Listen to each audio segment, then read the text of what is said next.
வணக்கம். புது புது அர்த்தங்கள் நிகழ்ச்சிக்கு வரவேற்கிறோம். இன்றைய நிகழ்ச்சியில் மார்க்சிஸ்ட் கம்யூனிஸ்ட் கட்சியின் திரு அருணன் அவர்களும் ஊடகவியலாளர் சுமன் சி ராமன் அவர்களும் பங்கேற்கிறாங்க. வணக்கம். சென்னை சில்க்ஸ் நிறுவனத்தில் பயங்கர தீ விபத்து நேற்று அதிகாலை தீ பற்றி எரிய தொடங்கி இருக்கிறது. ஒரு நாள் ஆயிடுச்சு. இப்போ வரைக்கும் தீயை அணைக்கும் பணிகள் தொடர்ந்து நடைபெற்று வருகின்றன. சென்னை பரபரப்பாக இருக்கக்கூடிய ஒரு இடத்துல மையப்பகுதியில் இந்த விபத்து நடந்திருக்கிறது. எப்படி பார்க்குறீங்க இந்த சம்பவத்தை? இல்லை, இது வந்து வெயிட்டிங் டு ஹேப்பன் அப்படின்னு ஆங்கிலத்தில் சொல்லுவாங்க. இது வந்து ஒரு மிகவும் ஒரு எதிர்பாராத ஒரு நிகழ்வாக நம்ம பார்க்கவே முடியாது. ஏன்னா பல முறை 2008 உங்களுக்கு ஞாபகம் இருக்கும், ரங்கநாதன் ஸ்ட்ரீட்டில் ஒரு பிரபல கடையில் வந்து இதே மாதிரி ஒரு பெரிய தீ விபத்து இருந்தது. அதுக்கப்புறம் 2011 வந்து பல பில்டிங் வயலேஷன்ஸ். திரு அருண் அதாவது ரெண்டு விஷயங்கள் ரொம்ப கவலைக்குரியதாக இருக்குது. இந்த மாதிரியான ஒரு மைய பகுதியில் கட்டடங்கள் நெருக்கமாக இருக்கக்கூடிய ஒரு பகுதியில் தீ விபத்து ஏற்பட்டால் என்ன ஆகும் என்பது பற்றிய ஒரு ஆழ்ந்த ஒரு முன் யோசனை நமக்கு இருந்ததா? கட்டட விதிகள் ஒழுங்காக பின்பற்றப்படவில்லை என்பது மிக தெளிவாக இருக்கிறது.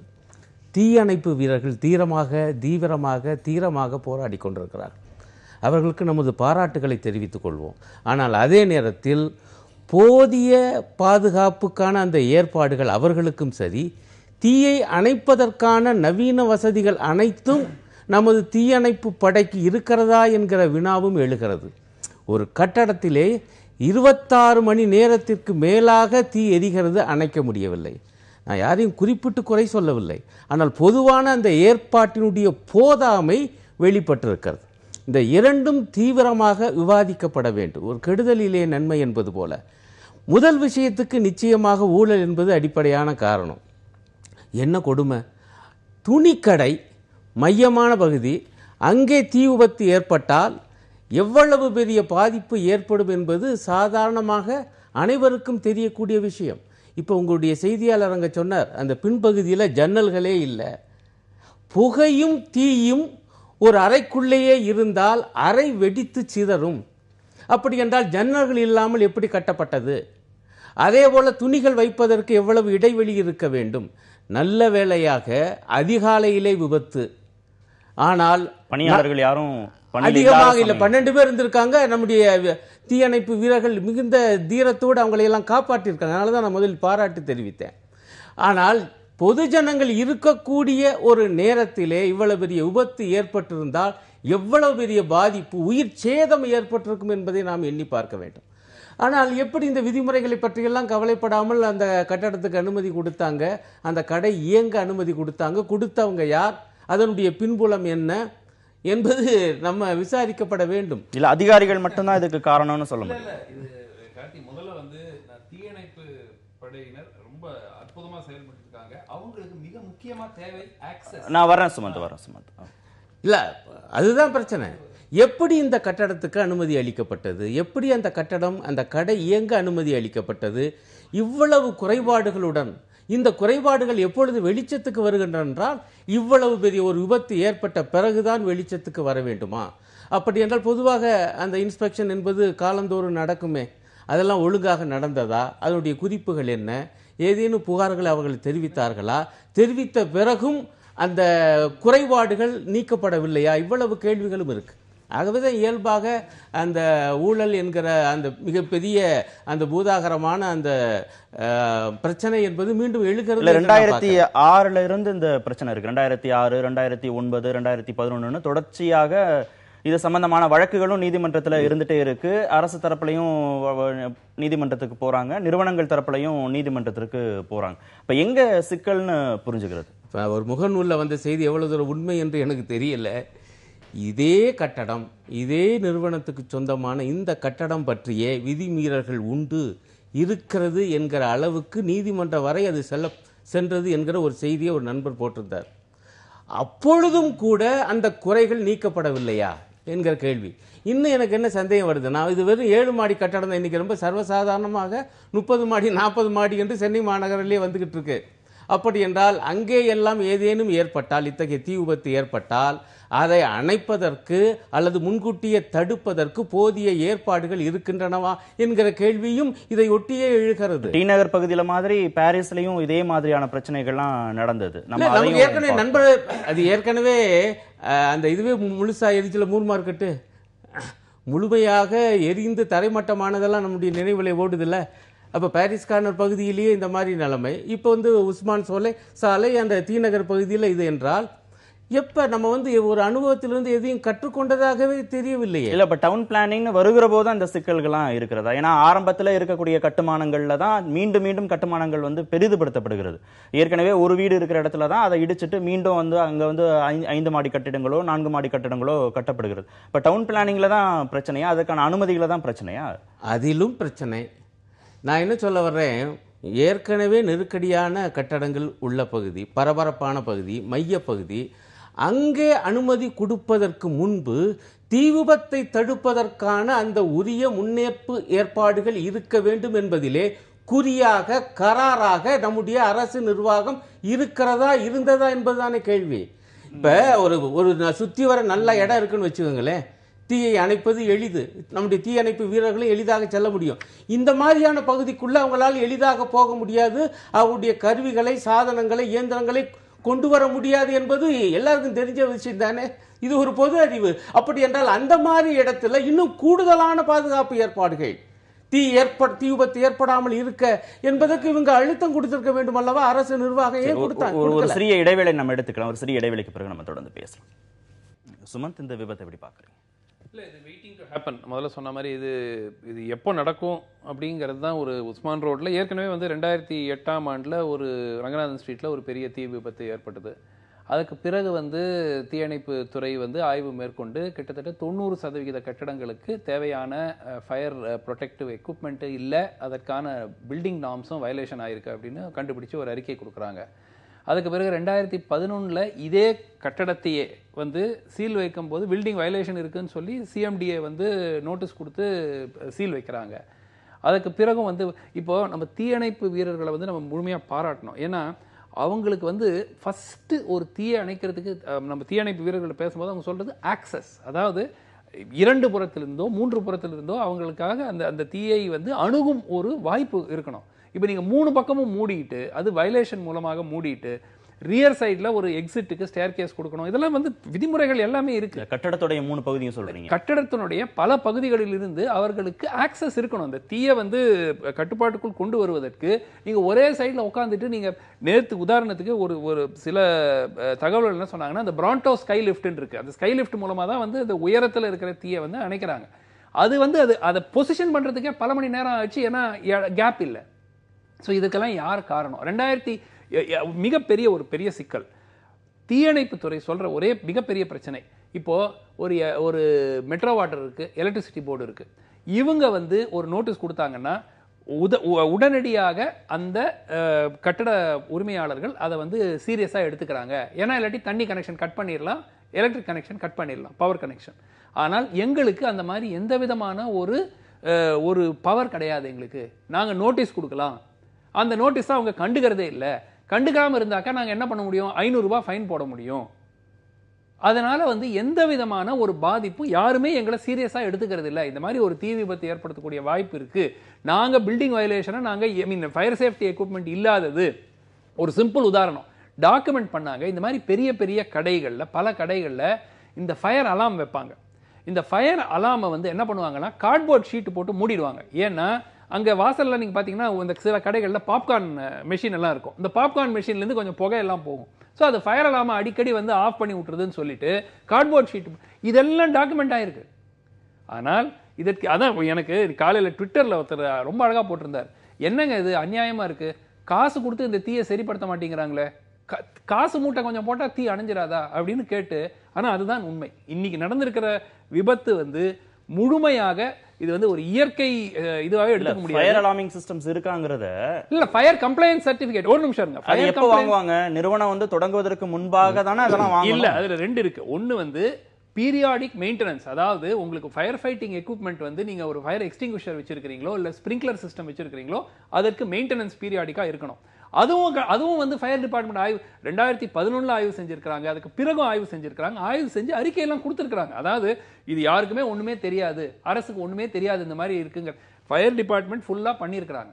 அதுக்கு பிறகு யார் நடவடிக்கை எடுத்திருக்க வேண்டும்? அதை கேட்கறதுக்கு அவங்க என்ன சொல்றாங்க, சார் எங்களுக்கு பவர் கிடையாது சார், நாங்கள் வேணா 500 ரூபாய் ஃபைன் போட்டு போகலாம் அதுக்கு மேல எங்களுக்கு அதிகாரம் கிடையாது, கிரிமினல் அஃபென்ஸ் கூட கிடையாது. இது மின்சார வாரியமோ குடிநீர் வாரியமோ நோட்டீஸ் கொடுத்தா அதுக்கு உடனடியாக செவி மடுக்கக்கூடிய நிறுவனங்கள் வந்து தீயணைப்பு துறைக்கு மட்டும் செவி மடுக்கிறது இல்லைன்னா இவ்வளவு பெரிய இழப்பை சந்திக்க வேண்டியதாக இருக்கிறது. இல்லை, நண்பர் சொல்ற ரொம்ப மிக முக்கியமான ஒரு அம்சம்.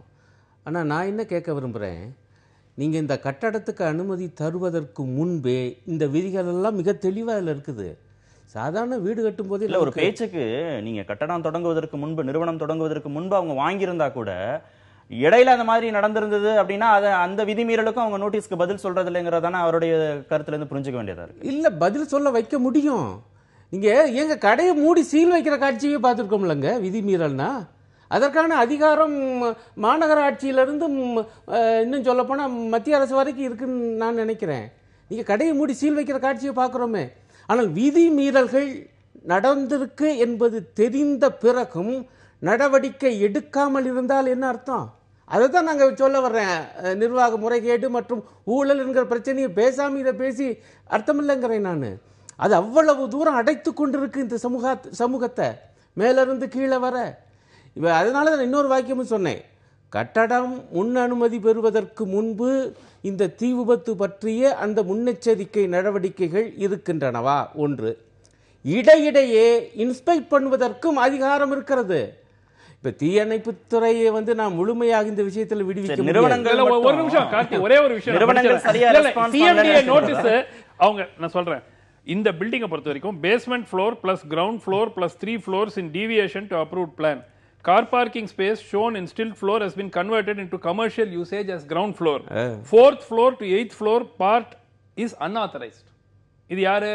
சிஎம்டிஏ கொடுத்திருக்கிற நோட்டீஸ். இந்த பில்டிங் அந்த இந்த மாதிரி ஏரியாங்கிறது அப்படிதாங்க. இல்ல இந்த நிறுவனங்கள் மட்டும் இந்த மாதிரியான விதிமீறல்களை ஈடுபடுறாங்களா இல்ல அரசு அதிகாரிகளுக்கும் இதுல உடந்தை இருக்குங்கிற விமர்சனத்தை சேர்த்தே பார்க்கணும். உடந்தை இல்லாம எப்படிங்க?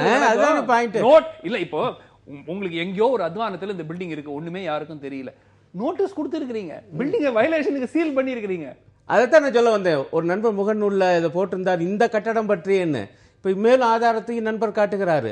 ஆனா அதிகாரிகளோடு நான் நிறுத்த விரும்பல. அது எப்படி? அந்த அதிகாரிகளை கண்காணிக்கிற அந்த அமைச்சர் பெருமக்களுக்கு பொறுப்பு இல்லையா? அரசாங்கத்துக்கு பொறுப்பு இல்லையா?